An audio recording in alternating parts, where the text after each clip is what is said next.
उपेंद्र कुशवाहा की वजह से बिहार की राजनीति में हैपनिंग बनी हुई है। सबकी नजरें सत्ताधारी जदयू में चल रहे सियासी उठापटक पर टिकी हुई है।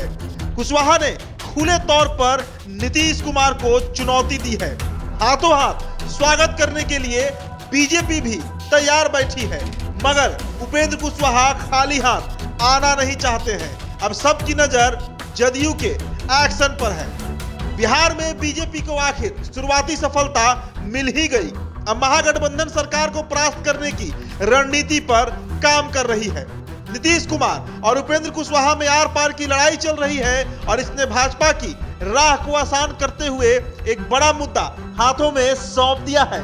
नीतीश कुमार और उपेंद्र कुशवाहा के बयानों को ही परखे तो एक बात तो साफ हो गई है कि जदयू के भीतर सब कुछ ठीक ठाक नहीं चल रहा है। हमलावर हुए उपेंद्र कुशवाहा ने नीतीश कुमार की उस सोच पर कुठाराघात कर दिया जिसे वो लवकुश समीकरण के साथ राजनीति को दुरुस्त करना चाहते थे।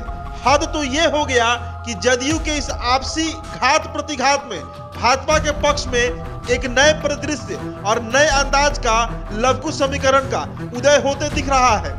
जदयू के ये भीतरी संघर्ष कितना विस्फोटक हो सकता है वो तो भविष्य के गर्भ में है, लेकिन बीजेपी के हाथ एक बड़ा मुद्दा के साथ साथ बड़ा समीकरण भी हासिल होते हुए दिख रहा है। ऐसा इसलिए कि जदयू से निष्कासित होने या पद छोड़ने के बाद उपेंद्र कुशवाहा का नया घर भाजपा ही होगा, ये लगभग तय है।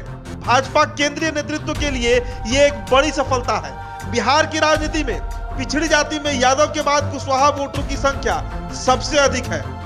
भाजपा उपेंद्र कुशवाहा के जरिए 7% कुशवाहा वोट बैंक की राजनीति करने जा रही है। ये 7% वोटों के साथ भाजपा के ग्राफ को बहुत बड़ा कर देगा।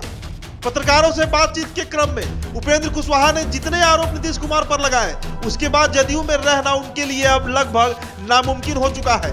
बकौल नीतीश कुमार इस बार उपेंद्र कुशवाहा को जो पार्टी में ले रहे थे तो सभी वरीय जदयू नेताओं ने विरोध किया था, मगर उन सबों ने मेरी बात का सम्मान किया और जदयू के संसदीय बोर्ड का अध्यक्ष बनाया।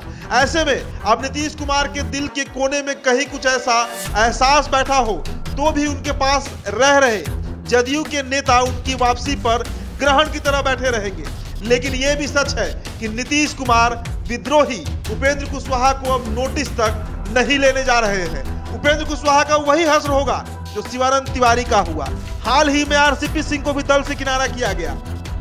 यही दंड विधान नीतीश कुमार ने उपेंद्र कुशवाहा के लिए भी सोच रखा होगा। हालांकि उपेंद्र कुशवाहा ने हिस्सेदारी की बात जिस दमखम से कही है वो जदयू के भीतर विभाजन की कहानी कहते दिख रही है।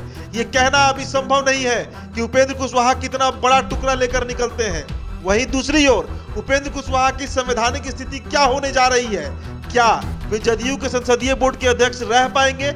और सबसे बड़ा सवाल कि क्या वो एमएलसी रह पाएंगे या फिर नहीं? राजनीतिक गलियारों में चर्चा है कि उपेंद्र कुशवाहा जदयू में कुछ दिनों के ही अब मेहमान हैं।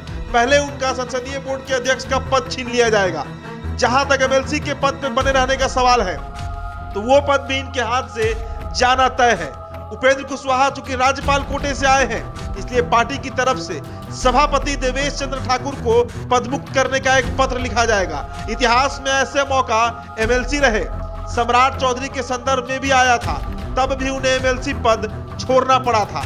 वरिष्ठ पत्रकार बताते हैं कि नीतीश कुमार और उपेंद्र कुशवाहा की राजनीति अब दो ध्रुव पर चली गई है। इनके अलग होने का फासला चंद दिनों का रह गया है। नीतीश कुमार पार्टी से निकलेंगे नहीं, बल्कि उन्हें निकाला जाएगा। संसदीय बोर्ड के अध्यक्ष अब कोई और होगा। इसके बाद एमएलसी पद उनसे छीन लिया जाएगा। पार्टी की ओर से सभापति को पत्र लिखा जाएगा और सब कुछ वैसा ही होगा जैसा सम्राट चौधरी के समय हुआ था।